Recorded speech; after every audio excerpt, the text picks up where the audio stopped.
हरिओम. भगवद्गीता बोध. योगदास श्री जय गणेश जोशी यांनी केलेले निरूपण. अध्याय 11. विश्वरूप दर्शन योग.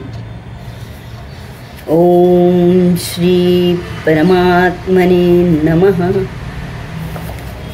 अथ एकादशोऽध्यायः.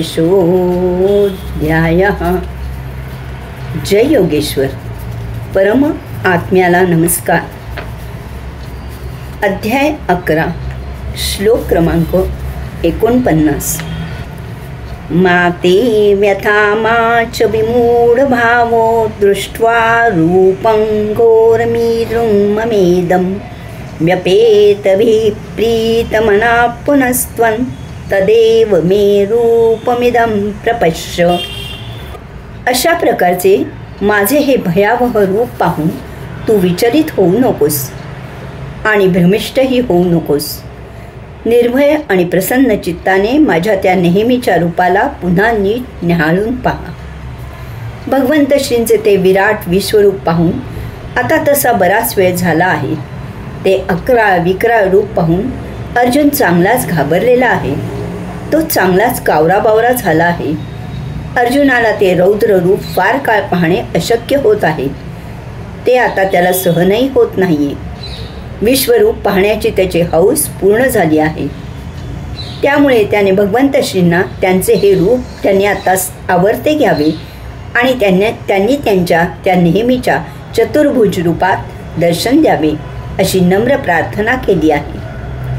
चतुर्भुज रूप भक्तांच्या परिचयाचे असते, तेव्हा त्या रूपात देवदर्शन द्यावे असे तो भगवंत श्रींना विनवित आहे.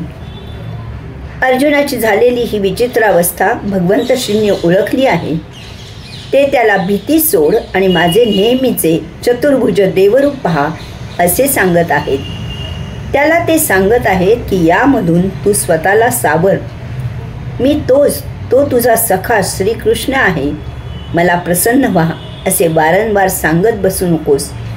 मी नेहमीच तुझ्यावर प्रसन्न आहे.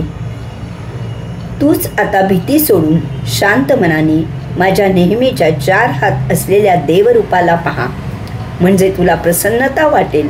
भानावर ये. येथे भक्त प्रल्हादाची आठवण येते. हिरण्यकश्यपूने त्याला अनेक प्रकारे ठार मारायचा प्रयत्न केला, परंतु भगवंत श्री नारायण आपल्या पाठीशी आहे. तो काय ते पाहून घेईल यावर त्याची दृढ श्रद्धा होती. ही श्रद्धा इतकी पराकोटीची होती की हिरण्यकश्यपूच्या धाकाने त्याच्या आईने आणलेला विषाचा प्याला त्याने स्वतःच मोठ्या भावभक्तीने प्राशन केला. जेव्हा अकराळ विकराळ रौद्ररूपी नरसिंह प्रकट झाला तेव्हा प्रल्हाद विचलित झाला नाही किंवा घाबरला नाही. नरसिंह प्रकट झाल्यावर त्याने नारायण नारायण असा नामघोष चालू ठेवला. त्याने नरसिंहाला नमस्कार केला आणि तो त्याच्या मांडीवर मोठ्या प्रेमाने बसला.